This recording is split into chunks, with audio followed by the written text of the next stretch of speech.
wisdom, prudentia, justice, justitia, temperance, temperantia, courage. fortitudo. Applying ancient philosophy to modern life, this is the Sunday Stoic.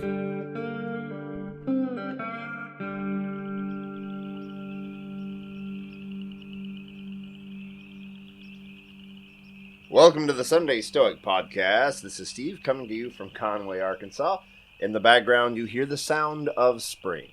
The sound of spring peepers and perhaps chorus frogs or cricket frogs. I have to look it up. But the sounds of spring here in Arkansas, the frogs are starting to sing. Meanwhile, I am on spring break, and after spring break, we have the state science fair I have to help put on. I'm the vice president, so I got a lot of work to do. I'm a little nervous about that, but a lot going on. But coming up on the podcast in a few weeks, I will be interviewing Karen Duffy, or Duff. You may know her from MTV or as a Revlon model or from the movie Dumb and Dumber. She has a book coming out called Wise Up, a book where she writes letters to her son, sort of in the fashion of Seneca, except with her own unique wit and interesting storytelling. And so we'll be talking about that book in the future. So if you have any questions for Duff, make sure to send me an email, and I can try to include those questions in the show. This week, we are going to hear from the beginnings of Book 10 of the Meditations of Marcus Aurelius. I thought about doing some more Seneca. I love Seneca. Seneca, spent a whole year reading Seneca when I first got into Stoicism, and he has a special place in my heart. But right now, I think Simon Drew has his own podcast all about Seneca. I don't have the name of it in front of me right now, but you can look it up. It's something like Breakfast with Seneca or something. I can't remember. Meditations with Seneca. Something with Seneca with Simon Drew. And so he's doing his own podcast just about Seneca. So you might check those out. So for now, I'm going to shy away from doing a pure Seneca podcast so as to not step on his toes. But I will cover Book 10, at least part of it for now, of the Meditations of Marcus Aurelius. The Meditations of Marcus Aurelius, Book 10, number 1, 2, and 3. My soul, are you ever to be rightly good, simple and uniform, unmasked, and made more visible to yourself than the body that hangs about you? Are you ever likely to relish good nature and general kindness, as you ought? Will you ever be fully satisfied, get above want and wishing, and never desire to seek your pleasure in anything foreign, either living or inanimate? Not desiring, I say, either time for longer enjoyment, nor place for elbow room, nor climate for good air, nor the music of good company. Can you be contented with your present condition, and be pleased with all that is about you, and be persuaded that you are fully furnished, that all things are well with you? For the gods are at the head of the administration, and they will approve of nothing but what is for the best, and tends to the security and advantage of the good, righteous, beautiful, and perfect being, which generates and supports and surrounds all things, and embraces those things which decay, that other resembling things may be made out of them. In a word, are you ever likely to be so happily qualified as to converse with the gods and men in such a manner as neither to complain of them nor be condemned by them? Number 2. Examine what your nature requires, so far as you have no other law to govern you. And when you have looked into her inclinations, never balk at them, unless your animal nature is likely to be worse for it. Then you are to examine what your animal nature demands here, and you may indulge your appetite so far as you please, provided your rational nature does not suffer by the liberty. Now, your rational nature admits of nothing but what is serviceable to the rest of humankind. Keep to these rules, and you will regard nothing else. Number 3. Whatever happens, either you have strength to bear it, or you have not. If you have, exert your nature, and never murmur at the matter. But if the weight is too heavy for you, do not complain. It will crush you, and then destroy itself. And here you are to remember that to think a thing tolerable and endurable is the way to make it so, if you do not but press it strongly on the grounds of interest or duty. So in the first reading, he's doing what he often does and kind of chastises himself. Marcus is writing in his journal, perhaps in a tent on the edge of a battlefield somewhere in Austria, or what is now Austria. Perhaps that's where he was at the time. And he's saying, when am I going to finally commit to these teachings? So these meditations are often him reworking Stoic ideas and reminding himself of them, and then trying to get them to stick in his head by elaborating on them. And so he's saying, okay, when am I finally going to be happy with what I have? To understand that where I am is where I should be, and what I have is what I should have, and I don't need other things to be content, to be happy, to be good. And we can ask ourselves that all the time. Whenever you're walking through the aisles of a store, when will I have enough? Now, naturally, there are things you need a constant supply of: food, shelter, water. But those things do not include the latest electronic gadgets or toys, if you're a child like my son, etc. So when are you going to be happy with what you have, to be content, and to be a good person, to be generous, to be part of society, instead of someone who just wants more and more and more?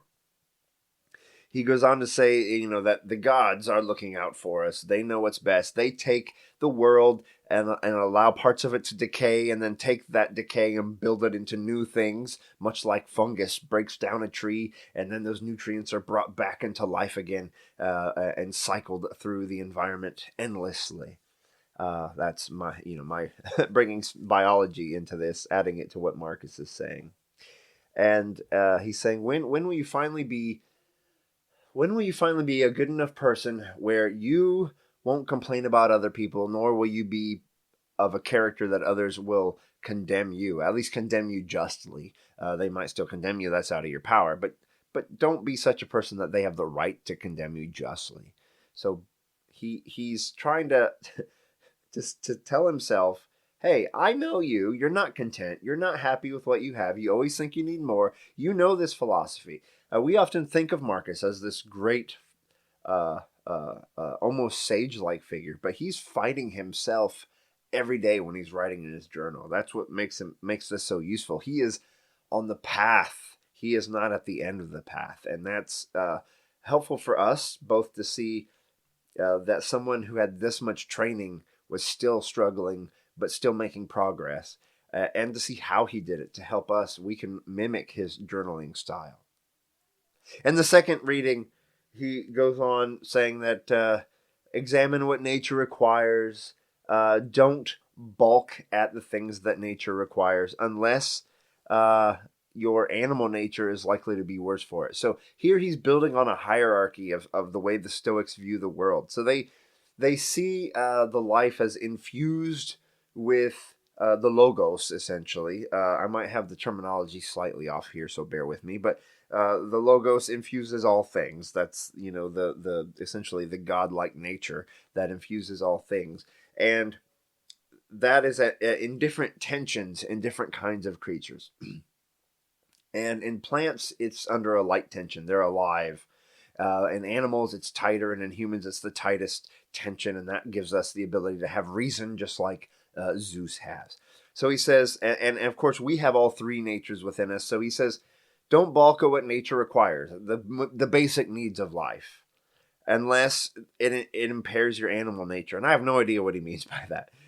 I'm not sure. But if your animal nature impairs your reasonable nature, then you got to work on that. So that's a case where, your animal nature might say, you should have sex with that person, and you need to eat all those things and drink all that wine. Yeah, that is your animal nature overriding your reasonable nature.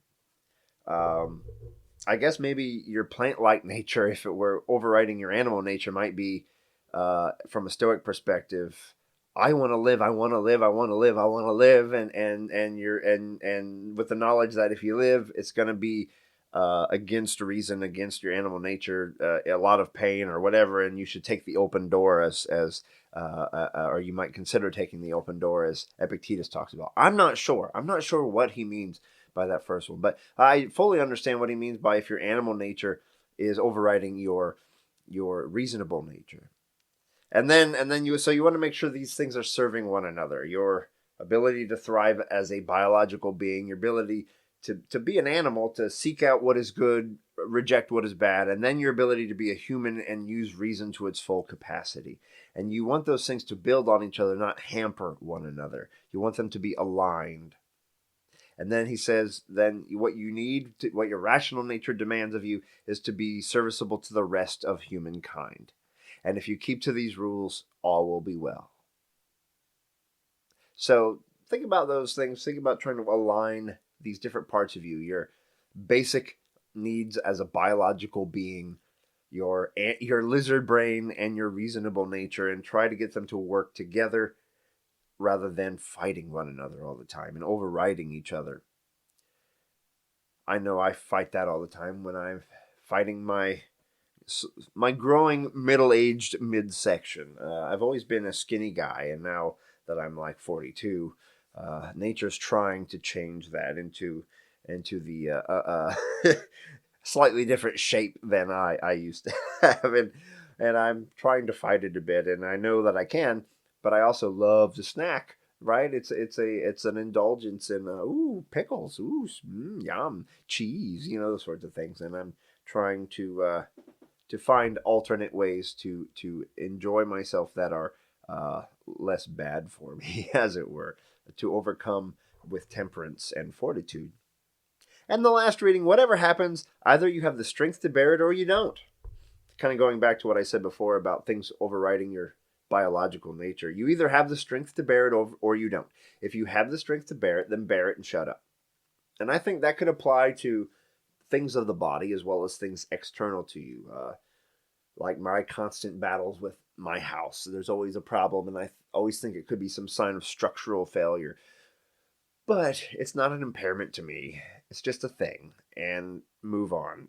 Deal with it if you can, but don't complain. Don't let it get to you and affect you as if it's some bad choice of yours that is causing, it's nature acting on a physical object. It's not a choice of mine that's causing this problem that should make me feel bad. So drop it. It's not you. It's just stuff. So he's saying, whatever happens, bear it. And if you don't have the power to bear it, then it will crush you, and then it will destroy itself. So like a disease. You're fighting it. Okay, it's going to win, but hey, you'll lose, and then it will lose. It's going to die once you're dead, right? That sort of thing. If the weight is too heavy, let it crush you and go on. That's what he's saying here. It's like you have one of the other options, but he said, but when it comes to just the weights of life, he says, remember, it's mostly about your attitude.